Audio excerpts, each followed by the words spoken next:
එක පැත්තකින් මම මේ පොත දැක්කේ මේ පොත ලියපු ලේඛිකාවට ලොකු අභියෝගයක් විදිහට මේ පොත. ඒක විශාල අභියෝගයක් බවට පත් වෙන කෘතියක්. මේක අතගසා තිබෙන ටිකක් අභියෝගාත්මක ප්‍රදේශයක. ඒක හොඳයි ලියන කෙනෙකුට ලේඛකයෙකුට ඒක හොඳ තත්ත්වයක්. විශේෂයෙන්ම හොරාගන්න පරිසර කලාපය අපිට නොහුරු පරිසර කලාපයක් අපේ රට නෙවෙයි ජපාන් රට තව පැත්තකින් ඉන්දියාව කේරළය සම්බන්ධ වෙන කතාව තව පැත්තකින් ලංකාව කතා වෙනවා. ඒ හැම කලාප තුනක් පිළිබඳව තමයි රචනා කරන්නේ. ඉතින් අපි එතෙන්දී පත්තුන අභියෝගයේ හැටියට මම දකින කාරණය තමයි අපේ රටේ චරිතයක් මූලික වෙන්නේ. දැන් අපිට මේ අත්දැකීම් ටිකක් අපි කියලා තිබුණේ කියන හැටියට එකක් තමයි මලවුන්ගේ අවුරුද්ද.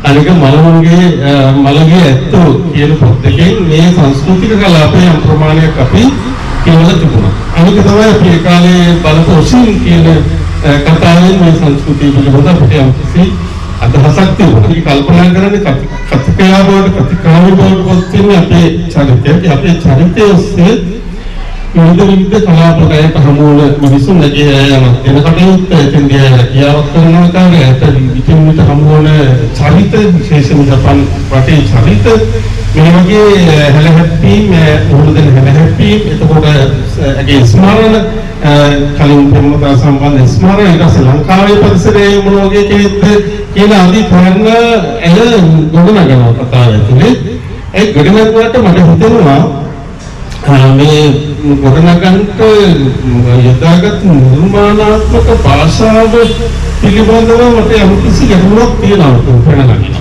ඒ යොදාගත් පස කියන සම්බන්ධයෙන් කියන්නේ. යනු ලිතා සදවින්න කියන ඇගේ චරිතය ඇගේ ප්‍රමුඛ නිලංග සිරිනාත් දෙතිගම කියන කෙනා. එතකොට මේකෙන් අපිම ගෙනියන පරිසර කලාව අපිම ගෙනියන අත්දැකීම් කලාප විදිහට ගත්තම අර පටපණු සම්බන්ධයේ පටපණු වැඩ කරන තැන් අට්ටාල කියලා හඳුන්වන තැන් සේද මුළු සම්බන්ධ දේවල් ජපානයේ තේ අපිට සිය දිවිනසා ගන්නට වෙන් කරපු ගණාන්තර කලාප කියනවා වෙනම සතේ බී මොනවල් ලෑලි වලින් හදපු නාතන් ආරාමෝගේ දේවල් එතකොට පිටින් පිට ඇතුළේ භූමිකම්පා සුළු කුණාටු වගේ දේවල් මේ ඔක්කොම ඒකේ හදාරින ලෝකෙට ඇතුළත් කරගන්න මේ සියල්ල කියන්නේ මේවා හැබැයි මට හිතෙනවා මේවා භෞතික හදාරීම් හැටියට නෝදකි. එහි ආධ්‍යාත්ම ස්පර්ශ කිරීම තමයි හරි වශයෙන් ප්‍රමුඛතර දෙන්න ඕන කියන එකයි මම අදහස් කරන්නේ.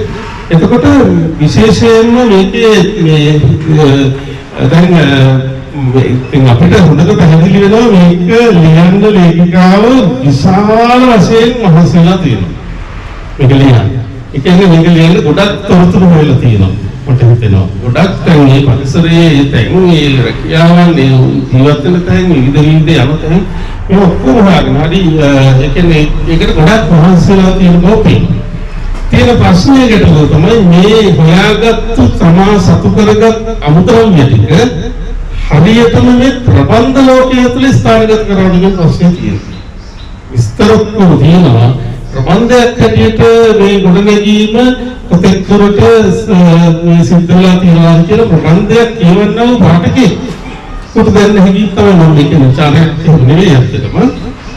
එතකොට මේ සම්බන්ධව ටිකක් මට හිතුණා තව සැලකිලිමත් වුණා මේ ප්‍රබන්ධාත්මක භාෂ සම්බන්ධව සැලකිලිමත් අපිට හොයාගන්නා වූ විස්තර තොරතුරු රචනා කරනවාද ඒ විස්තර තොරතුරු අපි අපේ කතාව ඇතුළේ ඉන්න චරිත එක්ක බද්ධ කරලා චරිත වලට බලපාන චරිතවල සිතුම් ලෝකෙ කොහොමද බලපාන්නේ වගේ තැන්ට තව ටිකක් යන්න පුළුවන් වුණා මට හිතෙනවා මේක සාර්ථකීට වඩා ගොඩක් සාර්ථක වෙනවා කියලා. නිකන් උදාහරණයක් පිළිගන්නද ඒකේ ප්‍රමුඛතා නිලංග කියන කෙනාව පිළිබඳව ඉස්සෙල්ලම දැන් කතාවේ ඉස්සෙල්ලාම දකින්න.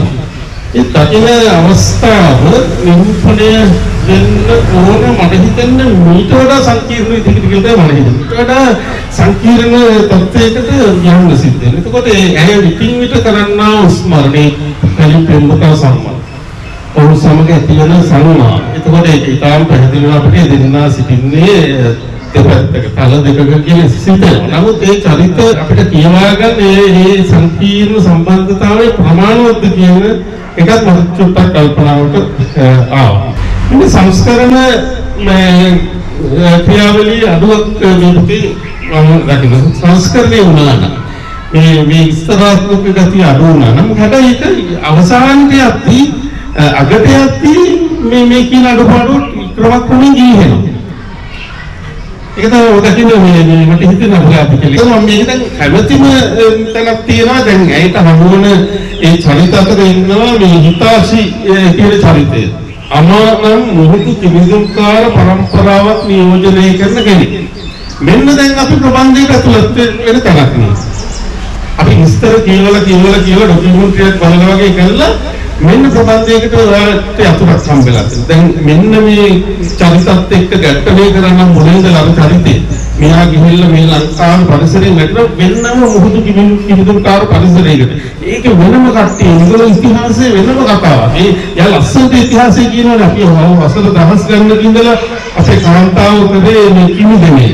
ඒක දැන් මට ඒව මතකයි නේ. කිවිදෙනේ ඒ කාන්තාව කියනවා ඒගොල්ලන්ගේ පරම්පරාව ගැන. දැන් වගේ හොඳ මේ ඉඳගෙන නෙමෙයි පොඩි දෙකැලක් ඇවිදින් අපි යන්නේ කිසිම ඔක්සිජන් මුකුත් නැහැ ගිහිල්ලා ඒගොල්ලෝ මුතු අරන්ගෙන මුතුත් එක්ක චරිතිකන බැඳීම යාගෙට ගිහිල්ලා තාමත් යාගේ මුතු තියෙනවා පෙන්වනවා කියන එක වෙන අන්න බලන ප්‍රබන්ධයේ තියෙන අපූර්වත්වය අපි නොදකින්න අලුත් ලෝකයකට ප්‍රබන්ධ හරහා ගෙනියන්න තියෙන ලස්සන තැනක් මට පොතේ හම්බෙන්නේ අන්න ඒක මෙන්න මේක ඇයි මගේ හැරෙන්නේ මුලදී මෙන්න මේකෙන් ඇයි යාගේ ජීවිතය ගත්තේ නැත්තේ කියන එක අනික තව හොඳ ප්‍රබන්ධාත්මක තැනක් තමයි වරින් වර පූසෙක් ඔබ රැගෙනවා පූසෙක් ඉන්නවා කියන වල අන්නේ ඒ ප්‍රබන්ධමය ගතිය තමයි මුල හරිය අඩු ගතියක් තියෙන්නේ. ඒ වුණොත් මම හිතන්නේ ජයගන්න ඕනි කාරණයක් කියලා මට හිතෙනවා. මේ අගට යනකොට ඒ ටික ඒ ප්‍රබන්ධාත්මක ලක්ෂණ මතු කරනවා. අර ඉඳී ඒ ප්‍රශ්නේ වාර්තාවේ ස්වරූපී අතිශය වාර්තාවේ ස්වරූපයක් අපිට. ප්‍රබන්ධ කරුවා මේ බස්ස ඒ චරිතවලට අදාළ වූ චරිතවල සිතුම් පැතුම් ලෝකයට අදාළ වූ ඒ චරිත කල්පනා කරන විදිහ ඒ චරිත විරණයට අදාළ වූ බසක් බවට පත් කර ගැනීමේ කාර්යය සිද්ධ වෙලා තියෙන්නේ ඔබගේ ලේඛනය සම්බන්ධ ගැටලුවක් නෙවෙයි එතන තියෙන්නේ මම දකින්නේ මේ කෘතියත් එක්ක තව පොඩි කාලයක් ඔබ ගත කළා නම් තව පුංචි කාලයක් හිටියා නම් මේකත් එක්ක තව මම නැවත කියවනවා ආයෙ මට මෙන්න මේ ඕනේ කියන මග පෙන්වීම අපිට සිද්ධ වුණා නම් මම හිතනවා මේකෙන් තාම විශිෂ්ට කෘතියක් කරගන්න තිබුණු අවස්ථාව ඉලවගත්තා කියන එක මම ඉතාම ආදරණීය සහෝදරතුමින් කියන්නේ සමහර අර ටිකට හදිම ආසයි ඒ චරිත බලන්න කොච්චර පාරම්පරික චරිත ඔබ ඉතින් හරි සජීවී රේඛිකාව බවපත් වෙනවා ඒ ටික ලියන තැනදී හරි සජීවී කාන්තාව කියලා අපි මෙහෙමයි කියලා කියනවා අයලඟ මුතු තියෙන මුතුවල හොඳට තියෙනවා හැබැයි අර මුල තියෙන වාර්තාරූපී කර්කශ ගතිය අයිය අඩු කරගන්න බැහැ කියන ප්‍රශ්නේ අනුකූල මේ කෘතිය කියනකොට තියෙනවා මම මේක කතා කරන්න කැමති මම කාන්තාවක් විදියට මම කැමති මේ සංස්කෘතිමය ඒ තිබ්බ කාන්තාවක් විදියට මේ යනෝනිතා කියන චරිතයට මූල දෙන්න සිද්ධ වෙච්ච අතවරයන් නෑ කොහොමද හසු කරගත්තේ කියන එක ගැන කතා කරා. දැන් දමයන්ති අකමොත ලියලා අපිට දීලා තියෙන්නේ. ඒකට ඒක අපි සතුයි. ඒක මම හිතනවා මම කියවම මගේ කියවීම දමයන්ති අකව ඉදවන එකක් නෑ කියලා. මොකද ඒක මගේ කියවීම මම හිතන්නේ. මම මේකේ කැමති තරම් තමයි ලංකාවේ කපුරු මල් වලට කියන්නේ ක්‍රිසැන්තියම් මල් කියලා එක තැනක කියනවා. මට ඒක කියවනකොට හිතුණා ලංකාවේ කපුරු මල් වලට ඒ මොන නමක් භාවිතා කරා. කාන්තාවක් ගත්තා. එහෙම දරුවෙක් ගත්තා.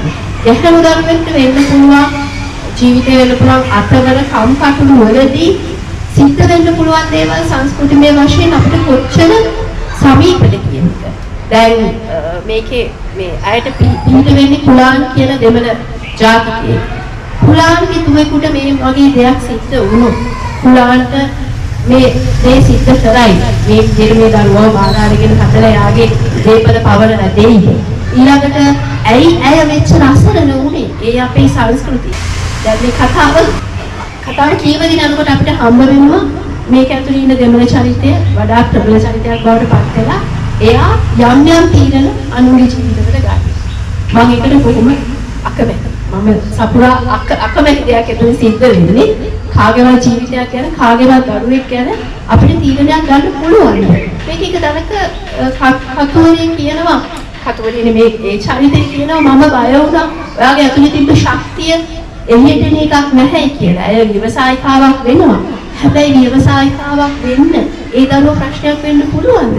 දරුවෙකුත් තියාගෙන සමහර වෙලාවට ස්වාමි පුරුෂයෙකුත් නැතුව සිංගල් මදර් එහෙම අය කොච්චර ලෝකේ ජය අරගෙන තියෙනවද? ඒ අපි ඒ තමන්ගේ ජීවිතය ගැන වෙනත් කෙනෙකුට තීරණය වෙනත් දේශකයේ තීරණය ගන්න ඉඩ දීම ගැන මට ඇත්තටම කතුරියත් එක්ක තියෙන පොඩි තරහක්. ඒක කාගේ හරි ජීවිතය ගැන තියෙන ඉතිය උදුරා ගැනීමක් විදිහට මම දකින්නේ. ඒක ඇයට සාධාරණීකරණය කරන්න පුළුවන්. එතකොට කාන්තාවකගේ ජීවිතය තමන් වැඩ කරපු තැන එතන හිටපු තමන්ගේ ස්වාමියාට එයාගේ ජීවිතය ගැන තීරණයක් අරගන්න වෙන තැනදී මම ඇත්තටම පොඩි මට දුකක් ඇති වුණා. ඊට වැඩිය මට හිතෙනවා මේ චරිතය ලස්සනට ගොඩනගන්න තිබ්බා කියලා එහෙම කාටවත් තීරණයක් ගන්න නැතුව. මොකද දැන් මට අන්තිමට පොතේ ඇතුලේදී අය බොහොම කාර්මික මම හිතන්නේ වයසත් එක්ක වෙන්නේ නැති. ඇගේ වයසට ගියාම ඒ වයසේදී එහෙම හිතෙන්න පුළුවන් මම සමාව දෙනවා කියලා. හැබැයි ඇගේ ජීවිතේ මම දැක්කා ග්‍රැවිටි වලට. ඇය ජීවිත කාලෙම තමන්ගේ පවුල දෙනිච්ච තමන්ගේ ස්වාමි පුරුෂයා ඇගේ කතාව දැනගෙන හිටියා. හැබැයි ඒක ඇයට තැන්කුවා. ඇගේ ජීවිතේ හම්බ වෙච්ච හැම පිරිමියාගෙන්ම ඇයට සිද්ධ වුණේ ඒ සත්‍ය ඇයට හෙළිදරව් වුණේ නැහැ. ඇයට හැමතිස්සෙම ජීවත් වෙන්න සිද්ධ වුණේ සත්‍ය නොදැන. ඇගේ දරුවා ජීවත් වෙනවයි කියන දේ නොදැන තමයි ඇයට ජීවත් වෙන්න සිද්ධ වුණේ. හැබැයි ඉතින් අපි ඒ මම කැමති ඒකාන්තාවට ඉන්න නොවෙනවා වුණාට ලංකාව ඇතුලේ ලංකාව සමාජය ඇතුලේ තුල ජපාන් සංස්කෘතිය ඇතුලේ ජපාන් සමාජය ඇතුලේ තුල මේ දේවල් මේ විදිහට අදටත් සිද්ධ වෙනවා. ජීවිතවල තීරණ ගන්න ගොඩක් වෙලාවට අනික් අය පිළිවි පාර්ශවයේ එහෙම සිද්ධ වෙන දේවල් සිද්ධ වෙනවා. සිද්ධ නොවෙනවා නෙමෙයි. ඒක ඇතුළේ තමයි අපි මේ සත්‍ය දකින්නේ. එතකොට ඒ කාලේ ජපානයේ කියන්නේ අපිට ටිකක් පිටිපස්සට ගිහිල්ලා කියන්නේ වර්තමානයේ හෙව්වට අහු වෙන්නේ නැති ටිකක් පරණ ජපානයක් පිළිබඳව තමයි පොතේ කියවෙන්නේ. මේ පොත මගේ සිත්ගත් පොතක්. මම උගාක් පොත් කියවන කෙනෙක්. හැබැයි මගව තියෙනවා ටිකක් විශාල පුස්තකාලයක්. ඒ පුස්තකාලයේ තියෙන පොත් වලින් 10% විතර තමයි ස්වතන්ත්‍ර කෘතීන් වලට වෙන් වෙලා තියෙන්නේ. ඒ කියන්නේ මං හරි අඩුවෙන් තමයි ස්වතන්ත්‍ර කෘතීන් කියවන්නේ. එහෙම නැතු මං ස්වතන්ත්‍ර වෙනුවට බොහෝ වෙලාවට පරිවර්තන හා ප්‍රබන්ධ නොවන. ඒ කියන්නේ non fiction තමයි මගේ විෂය බවට පත් වෙලා තිබ්බේ. එතකොට එහෙම වෙලා තියෙන කාලෙක මට ලංකාවේ ස්වතන්ත්‍ර ප්‍රබන්ධ කෘතියක් හම්බ වෙලා ඒක පිළිබඳව යම්කිසි ප්‍රසාද ජනක හැඟීමක් මතු වුණා නම් ඒක ඒ කුලන්න ශිරෝ සහ සේද කියන පොතෙන් මතු වුණා. දැන් උදාහරණයක් හැටියට ඒකේ කවරය ගැන කතා කරද්දී ලස්සන කවරය සිත් ගන්නාසුළු කවරයක්. හොඳයි. භාෂා භාවිතය ඉතාමත් සරලයි. මම හිතන්නේ සරල වැඩි කියලා. ඊට වැඩි ටිකක් උපමට්ටම් වෙන්න තිබ්බයි කියලා හිතනවා. හැබැයි ඒ කියන්නේ ඒක ඕනවටත් වැඩිය සරල භාෂාවෙන් අපිට කතාව එකතු කරනවා. දැන් මම වෙනස් කතාවකට එනවා. මේ මම අවුරුදු 30ක් විතර මේ පුද්ගල සංවර්ධන පුහුණු ශාස්ත්‍රයේ ඉන්නවනේ.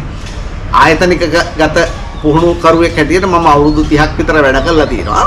ඉතින් ඒකෙදි මේ ධනාත්මක චින්තන ලේඛකෙක් දේශකෙක් හැටියට කටයුතු කරලා තියෙන මට මේ පොත කියවද්දී එහෙමත් හිතුණා මේ පොතේ යම්කිසි අර පොසිටිව් තින්කින් පාර්ට් එකක් තියෙනවා කියලා. ඒ කියන්නේ අර යමෙලිතා ගොඩනැගීම එන්නේ ඒ වගේ පැත්තකට ගෙනියනවද කියලා මට යම්කිසි මට්ටමකට හිතුණා. කෙසේ වුවත් යම්කිසි අභියෝගයක් පාර අරගෙන ඒ අභියෝගයෙන් වෙන කවුරුත් බාර දීලා නෙමෙයි. දමයන්තපයි මේ අභියෝගේ පාර අරන් තියෙන්නේ. මම ජපානයට ආසයි ඒ නිසා ජපානයේ පිළිබඳව පොතක් ලියනවා කියන අභියෝගේ එයාම බාර අරගෙන එයාම ඒ අභියෝගය අරගෙන එයාම දාගෙන ඒ අභියෝගය පිළිබඳව විශාල කරුණු ප්‍රමාණයක් එකතු කරලා ඒ කරුණු එක්ස්ප්‍රෙස් කරලා සම්පින්නණය කරලා ලස්සන කතාවක් ගොඩනගාගෙන ඒ කතාව අපිට ඉදිරිපත් කිරීම යම්කිසි සාධනීය මට්ටමකට අරගෙන ඇවිල්ලා තිනවා. මම අගය කරනවා ඒක. රුක්මනේ අන්තිමට කියනකට එක මට මතක් වුණේ 133 ගේ තියෙනවා මෙහෙම එකක් කියලා. සෝයන් ශාකුණන් සෙල් ගුරුවරයෙකු ඇමරිකාවට පැමිණි වෙලාවකදී පවසා ඇත්තේ මගේ හදවත කිතර වගේ දැනෙනවා. ඒත් මගේ දැස් අලුමින් සිසිල් යනුවෙන් ඔහු පවත්වාගෙන යන්නා වූ ප්‍රතිපත්ති මාලාවක් මෙසේ දක්වා තිබෙනවා. මතකයේ හිමිට වායු ටිකක් නම් උඩට නැගිට හඳුන්වපු දක්වා භාවනාවේ යෙදෙන. හැමදාම එකම වෙලාවකට නිින්දට යන්න. ඉෂ්ට වෙලාවකට ආහාර ටිකක් ගන්න. කුස පිරෙන්නට හෝ සිත පිරෙන්නට ආහාර නොගන්න. ඔබ කියන දේ විසින්පත් ගන්න. ඔබ මොනවා කියවත් ඒවා පිළිපදින්න. අවස්ථාවක් ලැබුණේ ඊට මගහැර යන්නට නොදෙන්න. එසේම හැම විටම ක්‍රියාකාරී වීමට පෙර දෙවරක් සිතන්න. අතීතය ගැන නොතවෙන්න. අනාගතය ලෙස බලන්න. වීරයෙකුගෙන් නිර්භීත ආකල්ප දරන්න. දරුවෙකුගෙන් ආදරයෙන් පිරි හදවතක් ඇති කරගන්න. නින්දට යන විට ඒ ඔබේ අවසාන නින්දසේ නිදන්න. අවදි වන විට පරණ පාවහන් යොදලා කීපීසි කරන්නාක් වූ ඉක්මනින් ඇඳෙන් ඉවත්වත්. මේක මම දැන් පොත අතර හම්බුනාට පස්සේ මම මේ ගත්ත තැන පෙරලද්දී ඉනින්ම දැක්කේ මේක. පරවන් හිතුවා මේ පොයින්ට් ෆෝම් එකේ මෙහෙම ලියලා තියෙන්නේ මේක නිකන් නව කතාවකින් සෙට් නෑ වගේ. හැබැයි අර මොළෙන් කියවගෙන යද්දී මම හිතුවා ඒක ඇයි එහෙම දාලා තියෙන්නේ. එතකොට මේ රුපලයේ කොහොමද අපිට වැටහෙනවා මේක කියවගෙන යද්දී. හරියට මගේ ගුණකල් පෝස්ට් කළා. ඔයා දවසක මේ හැම දෙයක්ම යෙලුට කියනවා. ඒ කතා මල් බෙරිගස් එක දැවටිලා සේද නූල් වල එතේ. අක්කොයා මුතුන්ට දිහා ඔය දුබුරු ඇස්වලින් ඔබත් බලා ඉන්නේ. හිම කන්දරාවක බර දරාගෙන ඉන්න පුළුවන් කෂෝ ශුකුරි ක්‍රමයේ වහලක් වගේ යෙලු ශක්තිය. ඔව් මේ මහ පොළොවේ කතා කරන ඔබට හේයි. හරියට ඇත්තටම මගේ පොස් මහත්තයෝ දවසක ඔබ හුඟක් දේ කතා කරා. මුලින්ම කියන්නේ මම ජපානය ගැන කතාවක් කියන්නේ ඔළුවේ තිබුණේ නෑ. මම ආසමරට ජපානයේ වුණාට මට ඕනේ සේද ගැන කතන්දරයකට එන්නේ. සේද පටපණු ශ්‍රමිකයෝ මිනිස්සුෝ වගේ පටපණු නැරින විදිය සම්මිසු පටපණුත් සමානයි කියන එක තමයි මට දැනුනේ ශ්‍රමිකයෝ වශයෙන්. ඒ කතාව කරද්දී මට හිතුණා හොඳම පරිසරය චීනෙත් පටපණු වල තිබුණට ජපානයේ තමයි හොඳ. ඊට පස්සේ මම ජපානය ගැන කතාව ටික ලියන ගමන් ජපානය ගැන තොරතුරු යොමුවා. එහෙම කතාව ටිකක් ලියලා තියෙනවා. මම ජපානය ගැන හොයන්න පටන් ගත්තා. ඒ සබදාම ගස්කෝ 1963 දී කොහොමද ජපානයේ තිබුණේ? ඒ සරණ නෙවෙයි මේක. මොකද අර කිව්වාගේ අත්දැකීම් නැති දැකලා නැති අපි විඳලා නැති අපි හුස්මාරන් නැති රටක ඉහිල් ආශ්‍රය කරගෙන ප්‍රබන්ධයක් ෆික්ෂන් එකක් නිර්මාණය කරනවා කියන්නේ තාමත් අපහසු කාර්යයක්. කවදාවත් අර කිව්වාගේ මම යන්නේ නැහැ. මොකද මගේ නම කතාවල තියෙන්නේ මම හිටපු කාලේ. කියන්නේ 80 අග සහ වර්තමාන ප්‍රධාන දේවල් කරන්න ගිහින් අමාරුවෙන් වැටෙනවට වඩා හොඳයි තමන් ගන්න දේ කරගෙන ඉන්නේ. හැබැයි රිසර්ච් එකක් කරලා ඒ වගේ කටයුත්තකට මොන කරනවා නම් ඒක අගේ හොඳ වැඩ ප්‍රශංසනීය කාර්යයක් විදිහට මම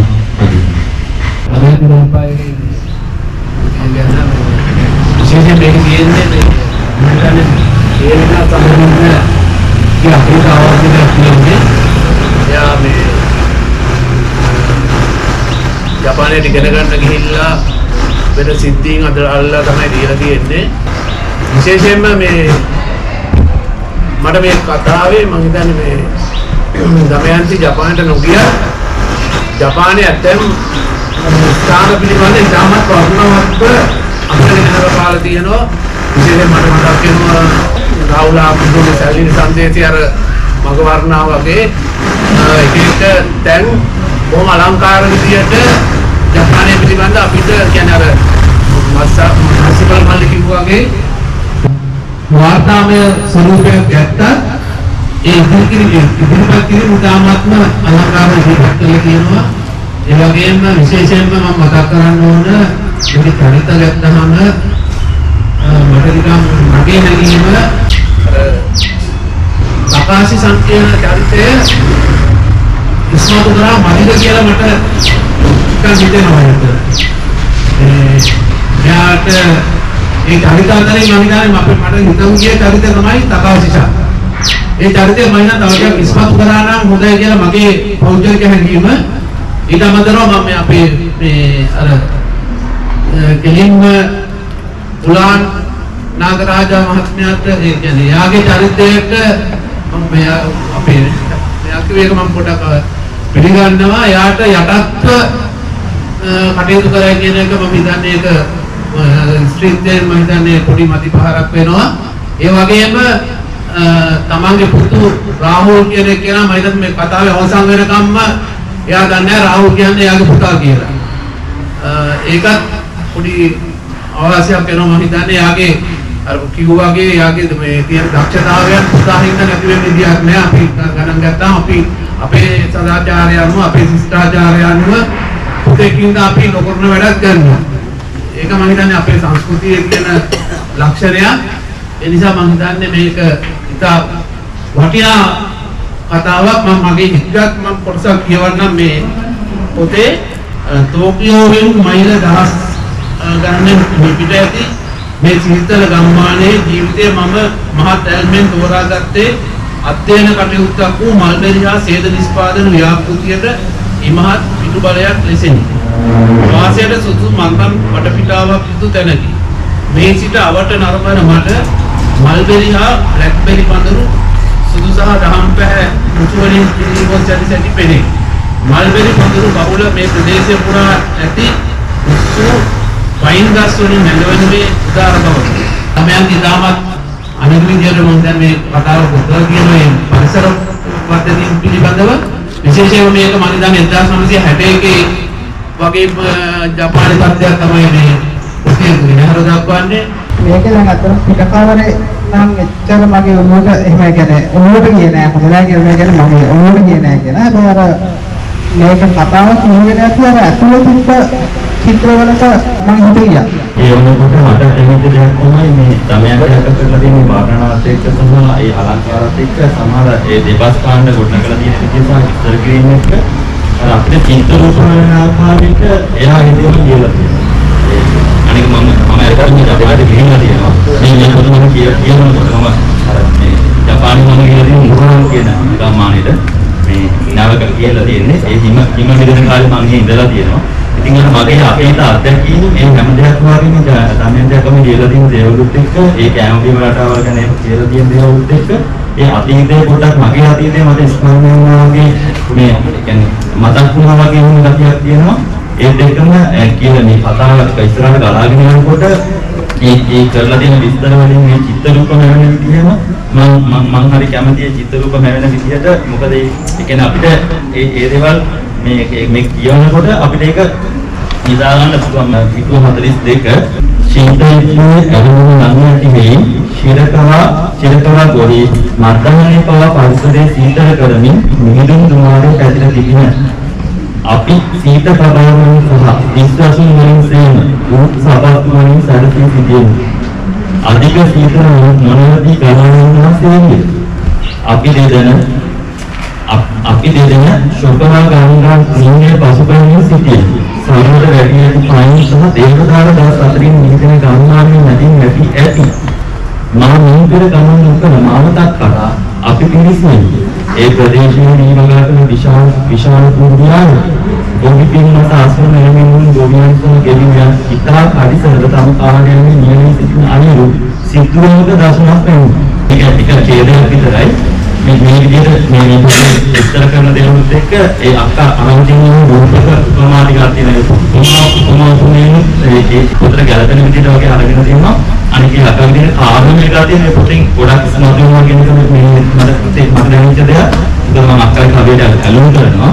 ඉතින් මේ පොත කියනකොට ඇත්තටම මම එයා ඒ රටේ භාෂාව අරගෙන මේ පොතේ තියෙන ඒ කියන්නේ වර්තමාන කරමින් කාව්‍යාත්මක ඒ සමහර දේවල් ඒ භාෂාවේ ඉඳලා හස්තුන්නේ මේ දේවල් කියන එක මම කියනවා.